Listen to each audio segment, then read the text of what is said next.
Well, students, we are in the last chapter of our course. In this chapter, we will learn some numerical methods to approximate solutions of an initial value problem of first order ordinary differential equations. An initial value problem for a first order ordinary differential equation takes the form y dash is equal to f of x comma y for x in some interval I, and we are also given a condition y of x naught equal to y naught for some x naught in the interval I, and this is called the initial condition, and this is the general form of the ordinary differential equation that we will be interested in. The following lemma is very useful for us, which characterizes the solution of the initial value problem as the solution of an equivalent integral equation. For this, first we have to assume that y is a continuous function on the interval I, then y is a solution of the initial value problem, that is this problem, if and only if y takes the form y of x equal to y naught plus integral x naught to x f of s comma y of s ds. And this should hold for all x in the interval I. I'll tell you why I'm particularly highlighting this lemma. Before that, let us take a simple example and see how the initial value problem will look like. Let us consider the right-hand side function f of x comma y as y, and thereby our initial value problem is y dash is equal to y and y of x naught equal to y naught. One can immediately see that y of x equal to y naught into e power x minus x naught is a solution of this initial value problem. And in fact, this is the only solution of this initial value problem. We got the solution of this initial value problem quite easily because the right-hand side function is very easy to handle. But in general, it's not always possible for us to get the solution of the initial value problem by directly doing the integration. In fact, in many cases, we know that there is a solution for our initial value problem, but we simply don't know how to get that solution because all the standard methods fail in such equations. For instance, you take this ODE, y dash equal to x square plus y square, and you of course supply some initial condition for that. That doesn't matter. One can see that no standard methods that we know today can be used to get the exact solution of this initial value problem. However, from the qualitative analysis of ordinary differential equations, we can see that there exists a unique solution for this initial value problem. Now the question is, in such cases, how can we get the solution? Well, of course, if you want exact solution, it may not be possible. But however, if you are ready to compromise and say that, if not exact solution, can we get an approximate solution for such initial value problems? If that is so, then we can go for some numerical methods. So while devising a numerical method for such ODEs, you can basically follow two approaches. One is take the ODE and approximate the derivative of y by one of the numerical differentiation formulas that we introduced in our previous chapter. That is, for instance, you can go for a forward difference or backward difference or central difference formulas for the derivative of y. Another equivalent way of devising numerical methods for ODE is to use the lemma that we have introduced just before, which says that the solution of the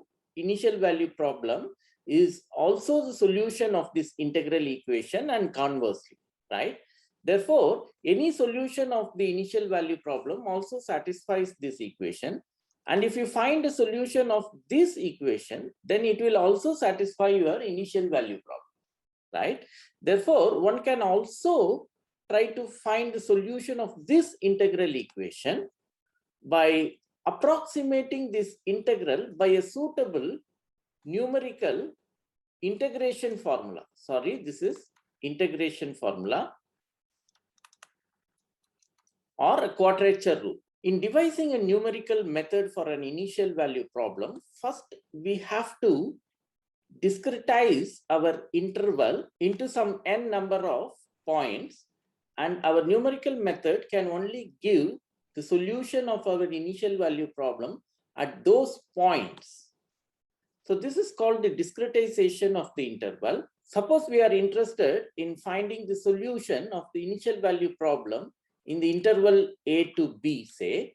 First, what you have to do is you have to introduce a partition of this interval, say x0, which generally we can take as a, x1, x2, and so on, xn minus 1 and xn, which is equal to b.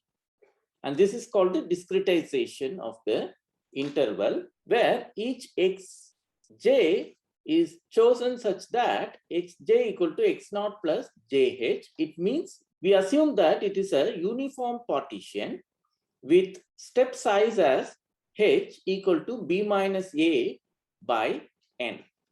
Again, this uniform partition is just for the sake of simplicity. One can easily relax this condition, but in our course, we will always assume that our partitions are uniform. We use the notation yj to represent the approximate solution of our initial value problem at a point xj. In the context of ODEs, these points xj's are called the grid points. Let us introduce the method called Euler's method for obtaining an approximate value of the solution of an initial value problem at the grid points. Consider the ODE y dash equal to f of x, comma y. Assume that we know the value of the unknown function y at the point x equal to x0. Why we are assuming this? Well, this is always given to us in the name of initial condition. That is, y of x0 is equal to y0 is always given to us. That is why we are assuming this. And this is equivalent to saying that we are trying to approximate the solution of this initial value problem. Therefore, you know the solution at the point, say, x0. Now, your interest is to find the solution at x1, right? Now, if x1 lies on the right-hand side of x0, what you can do is you can use the forward difference formula.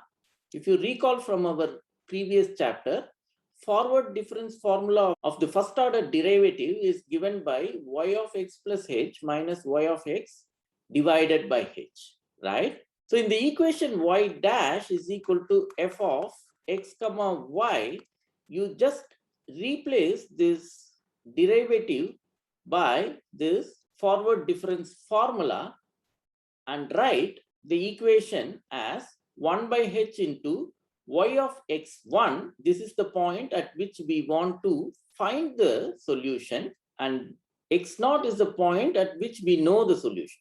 Therefore, it is y of x1 minus y of x0. In the equation, this should be equal to, but since we have replaced the derivative y dash by the forward difference formula, here it's only approximately equal to f of x0 comma y of x0.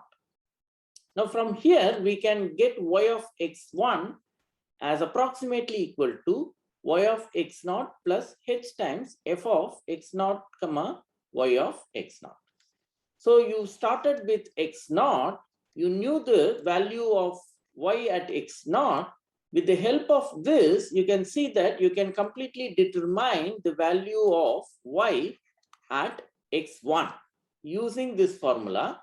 Of course, this is not the exact value. That is why we have denoted it by approximately equal to. Similarly, by knowing the value of y of xj for any given j equal to 0, 1 to up to n, you can find the value of y of xj plus 1.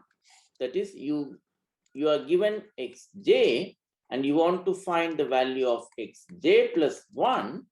you can follow the same idea, that is replace y dash by the forward difference formula in the given equation, and from there you can get y of xj plus 1, which is approximately equal to y of xj plus h times f of xj comma y of xj.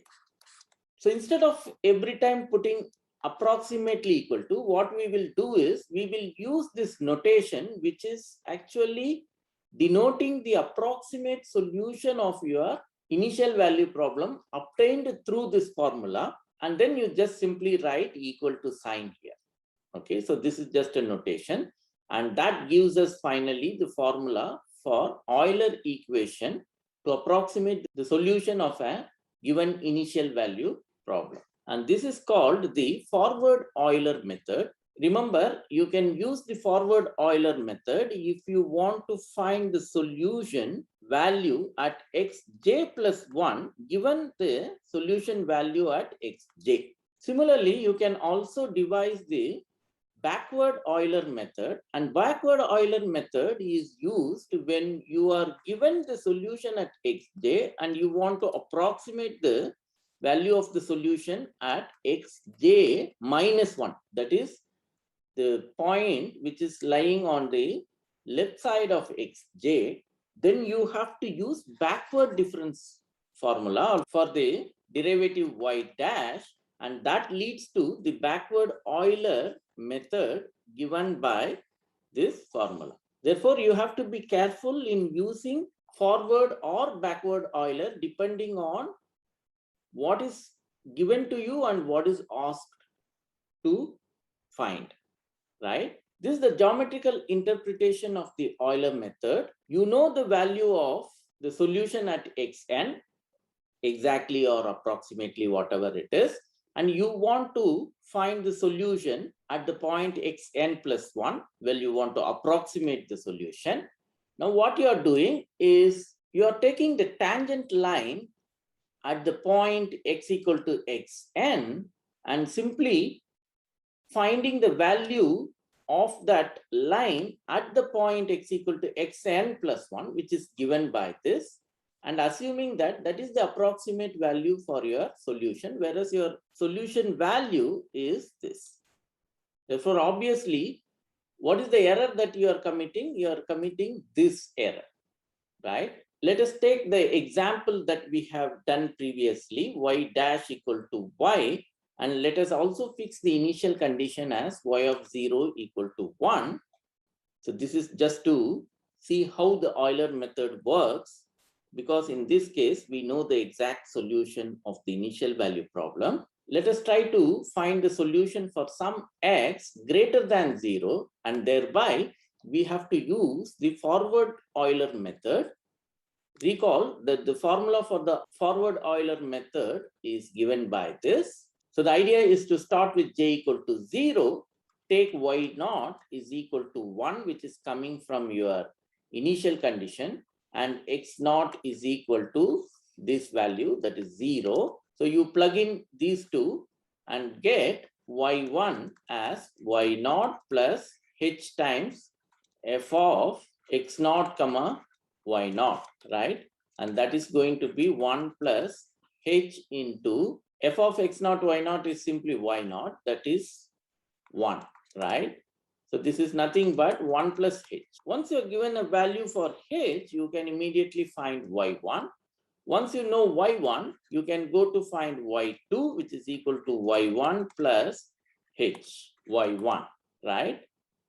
And in general, you can see that yj plus 1 is given by 1 plus h times yj, right? And similarly, if you want to find or approximate the solution of the initial value problem for any x less than 0, then you have to use the backward Euler method.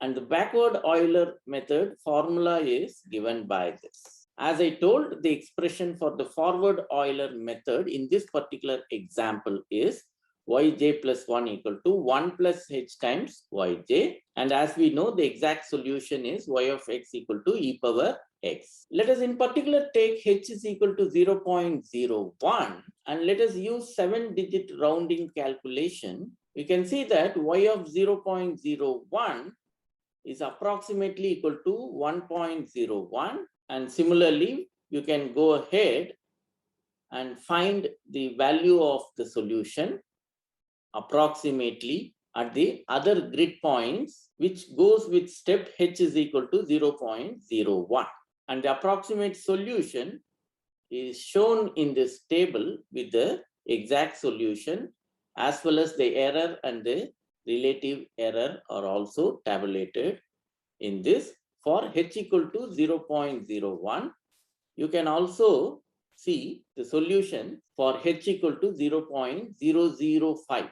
There is an interesting behavior that is worth observing from this table. Let's start from the first row. This is our x naught, and at x naught, y naught is given by 1. And since we know the value of the solution at x naught exactly, you can see that there is no error involved in the initial condition. Now, when we go to find y1, that is the first time we are genuinely approximating the value of the solution, which is at x equal to x1. In this particular case, since we have taken h equal to 0.005, our x1 is 0.005, right? And we applied the Euler forward formula and got the value of y1 as 1.005. The exact value is 1.005013. Therefore, the error involved at the first step is given by this. Now, with the same idea, that is using the value of y1, we will be computing the value of y2, which is the approximation of the solution y at the point x2 given by 0.01. Now, you see the error involved in the approximation at the second level, that is 0.00025, which is greater than the error involved in the first step. Now you go on with x3, x4 and so on. As you go on applying the Euler method and getting the approximate values of the solution at these grid points, as you go away from the initial point, you see that the error keeps on increasing from y5 to y6, y6 to y7 and so on, right? That's an important point to be noted. We can also see the same behavior in the relative error. Now the question is why the error increases as we go away from the initial point. Well, we will try to answer this question while we do the error analysis. Again, I will emphasize that for any given initial value problem, y dash equal to f of x comma y and y of x naught equal to y naught, if you want to find or approximate the solution of your initial value problem for any x greater than x naught, you have to use the forward Euler method. And if you want to approximate the solution for any x less than x naught, then you have to use the backward Euler method. So you have to keep this in mind and apply the corresponding Euler method depending on whether your x is greater than 0 or less than 0. Let us try to understand what is meant by convergence of the Euler method in a graphical illustration. In this example, we are interested in approximating the solution of the initial value problem y dash equal to cos x and y of 0 equal to minus 1, and our interest is to solve this problem in the interval 0 to 6. You can see that the exact solution is given by sin x minus 1, and the graph of this exact solution is shown in the blue solid line in this graph. Let us try to approximate the solution using forward Euler method because we want the solution in the interval 0 to 6 and our x naught is equal to 0. Therefore, we want to approximate the solution for x greater than x naught, right? Therefore, we have to go for the forward Euler method, and let us take h is equal to 0.2, and thereby our x naught is 0, x1 is 0.2, x2 is 0.4, and so on, right? The red star denotes the value of the approximate solution yj obtained using forward Euler method. Let us see at x equal to x1, Euler method gave the value y1, which is shown by this red star. It is pretty accurate when compared to the exact solution here. Let us go to find the solution of the initial value problem at x2, but now approximately using the forward Euler's method, and that is given by this. This is y2, and similarly you can find y3. These are approximate values of the solution using forward Euler method, y4 and so on, y5. You can see that up to here, forward Euler method captured the solution quite accurately. That is because the solution is more or less a straight line here, right? If you recall the geometrical interpretation, your Euler method will just go along the tangent line and catch the value of the tangent line at the grid points. That is what geometrically your Euler method is doing. And as long as the solution itself is more or less a straight line, Euler method works pretty well. But when the solution graph is quite curved, something here, then you can see that the Euler method will have a lot of error. Let us see further that when we go on, you can see that the Euler method is giving poor approximation. I'm just showing you the values generated by forward Euler method for other grid points. And then again, when it comes here, you can see that the solution again coincides with the exact solution. Maybe just by chance it's happening. Therefore, we want the exact solution which is shown in the blue solid line. Our forward Euler method gave us approximate values of our exact solution, which are shown in the red stars. Each one corresponds to the value of yj here. This is the case when h equal to 0.2, and instead of showing as discrete points, I have just joined them by straight line and showed it as a solid line graph.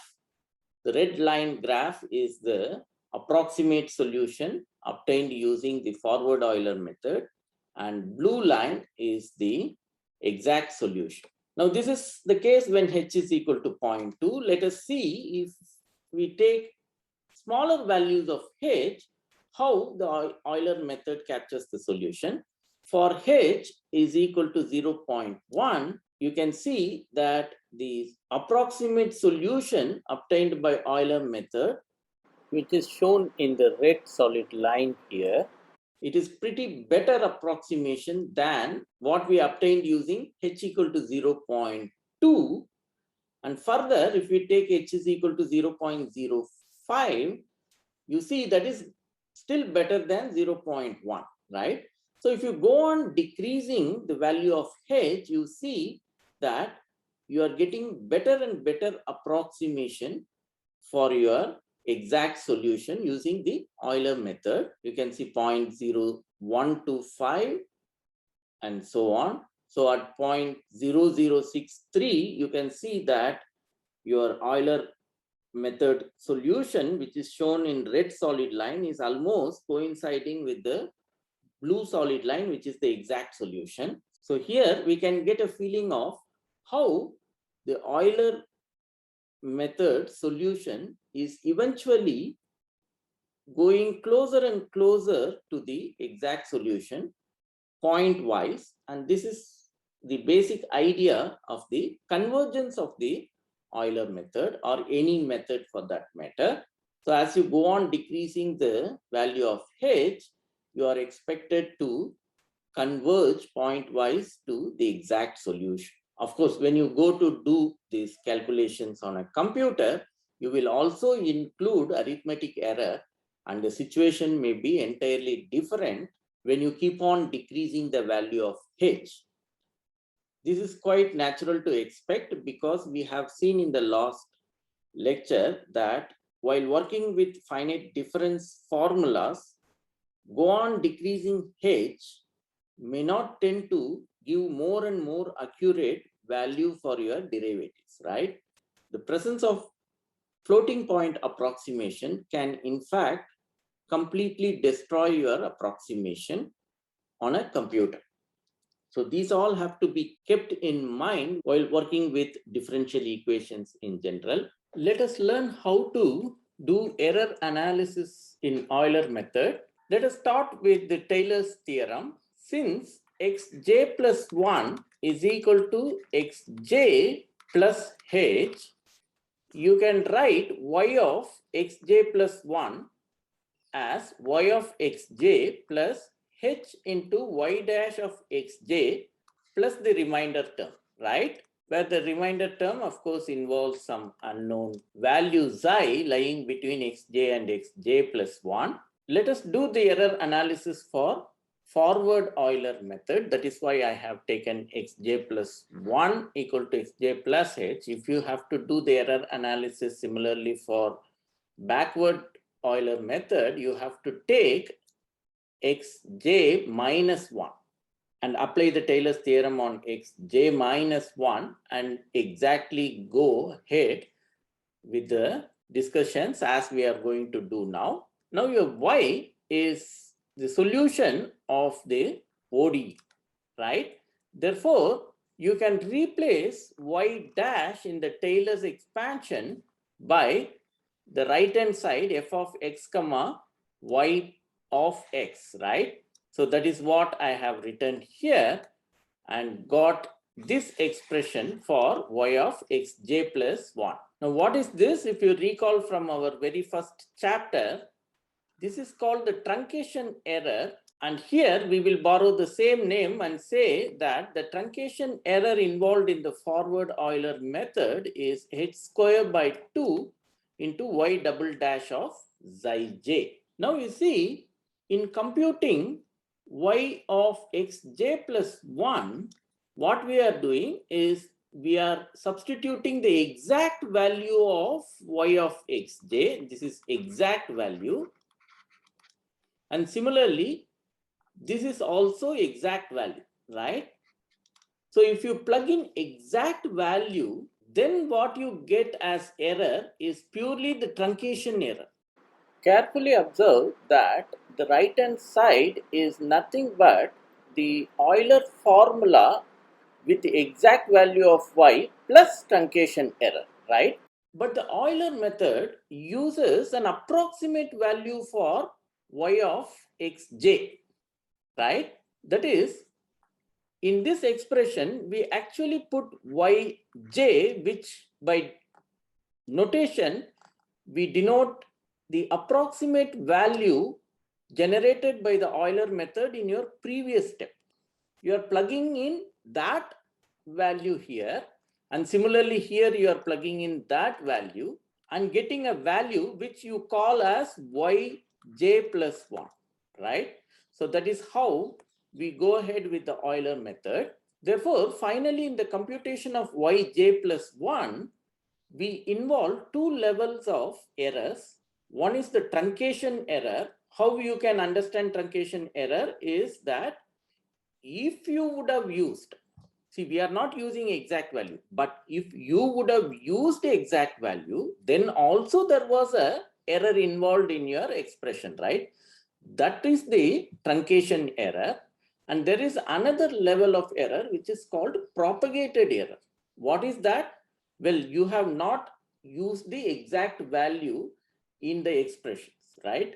Therefore, those values which you substituted in the expression, which are approximate values, they were carrying the error obtained in your previous steps, right? They just got into your present computation of yj plus 1, and those errors are called propagated errors. So you have truncation error, which is introduced at the j plus first step, and there is one more level of error, which is the propagated error, which is coming from the previous steps, right? That is entering into your yj plus 1 through yj. If you would have used the exact value of y of xj, you would not have involved this second level of error. Okay, but the fact is you have used yj, not this one. Therefore, your yj plus 1 also includes the propagated error. That is the fact actually. So the mathematical error finally, which is by definition y of xj plus 1, this is the exact value of your solution at the point xj plus 1 minus the value that you have computed using Euler method. Remember, we are not putting any arithmetic error at this stage. As far as the computation is concerned, at this stage, we are assuming that there is no rounding error or any floating point approximation is done with the numbers that we are handling. That comes later. At this stage, we are only considering the mathematical error. Now, how this is given? This is nothing but if you put this expression y of xj plus hf of xj comma y of xj. If you leave here, then you are supposed to put approximately equal to, because y of xj plus 1 is only approximately equal to this, right? But what I'm going to do is I'm not going to stop my expression for y of xj up to here. I'm also putting the remainder term here. Okay. Therefore, this plus this is exactly equal to y of xj plus 1. That is what the Taylor's theorem says, minus what is y of j plus 1?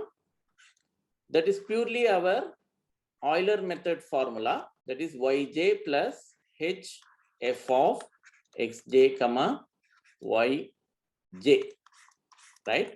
So that is what I am writing here. Y of xj minus yj that I brought here. That is your first two terms. Then h of f of xj comma y of xj minus this one is sitting here. So this is precisely what we get from y of xj plus 1 minus y of xj. In addition to that, y of xj plus 1 will also have the remainder term, that is the truncation error, right? So that's the expression. Now you see, this is what is the truncation error, and this is the propagation error. So your mathematical error therefore involves two levels of errors. So this is the reason, if you recall, we have seen in the table in our previous example that as you go on computing the value of yj for larger and larger values of j, you see that the error keep on increasing, because at every stage you are introducing a new error plus the error which is carried over from the previous steps. Therefore, as you go march forward, similarly if it is backward, you will be marching backward. You keep accumulating the errors, plus you pick up new errors from each stage. That is why the error was kept on increasing as you go on. Okay, so this is precisely the explanation for that. So the propagated error therefore is given by this expression. Now you can put mean value theorem on this and try to get a more nice expression for this part of your propagating error.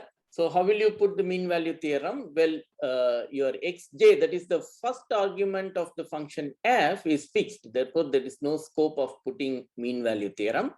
But the second one is different in each term. Therefore, you apply the mean value theorem with respect to the second argument of the function f. Okay, so and that is given by the derivative of f with respect to the second variable.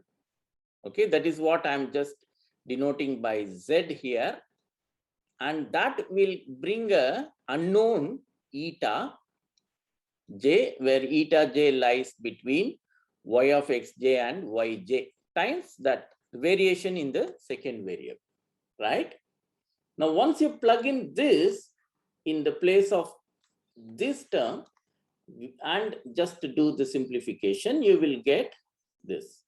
Therefore, you can see that the mathematical error involved in yj plus 1 is nothing but some multiplication factor. You can see that this is greater than 1 times the mathematical error involved in your previous step, plus it also has a new error introduced at this level, which is the truncation error, right?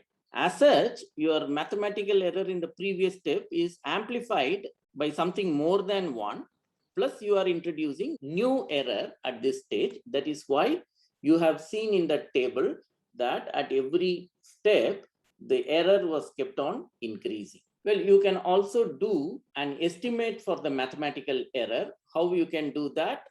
Well, if you know and bound for your partial derivative of f with respect to the second variable, which is involved in the right-hand side of your mathematical error, and also if you know a bound for y double dash, which is involved in your truncation error, then you have a scope to get an estimate for the mathematical error. How will you do? You just put these upper bounds in the expression. First, take the modulus on both sides and then do it. Then you have this. I'm sorry, this is mathematical error in yj plus 1 is less than or equal to 1 plus h into L. That is, I'm putting the estimate for this into mod ME of yj plus h square by 2 into y, the estimate for y double dash. And that is an estimate for your mathematical error. You can further write it in a nice way. That is, you have this error, right? Just observe that when you accept this, then the same inequality is satisfied by this guy also, right? Now you go back to your routine idea of applying the same inequality recursively for the previous terms. That is, I'm just applying the same inequality for ME of yj, and that gives me 1 plus HL, the whole square, because there is one more 1 plus HL will come for this. Therefore, it makes whole square into ME of yj minus 1. And then it has the other terms that you merge with the second term. Like that, you can keep on going, right? I just leave it to you to understand this. You can put an elementary formula for this, and that is the formula given by this. And then you can use some more elementary formulas, and then finally you can write the mathematical error in a rather nice looking form like this. And that is what we call the upper bound for the mathematical error involved in yj, and that is given by this. I have given an example in the notes. You can go through the example and try to see if you are given an initial value problem and ask you to find the estimate for the mathematical error. So how to do that using this formula? Just you have to, once you are given the initial condition, you know what is x naught, and of course you are given the right hand side function f, therefore you can find a L for that, and you are given y of x naught, which is coming from your initial condition. Y naught is just the initial condition. Therefore, if you assume that there is no error involved in the initial condition, then this term will go to 0, which most of the time it happens, because when we know exactly the initial condition, why will we make any error at that stage? Okay, unless your computer will make some error. In such cases, it may happen, but in general, if you are given some nice numbers, then this error will be 0. And similarly, you somehow have to get y double dash. That's a smart work, depending on what kind of equation we give, generally academically speaking, we will just look at its exact solution, and from there we will get y. Okay, or y will be supplied to you as a part of the question. Then you can find the upper bound for the mathematical error. Similarly, if all the data include some arithmetic error, then you can also derive an upper bound for the total error that is also given as a theorem in our notes. You can just have that formula. If asked, you can just apply that formula and get some upper bounds for the total error also. However, we will omit the proof of that theorem, that is the theorem on the estimate for total error.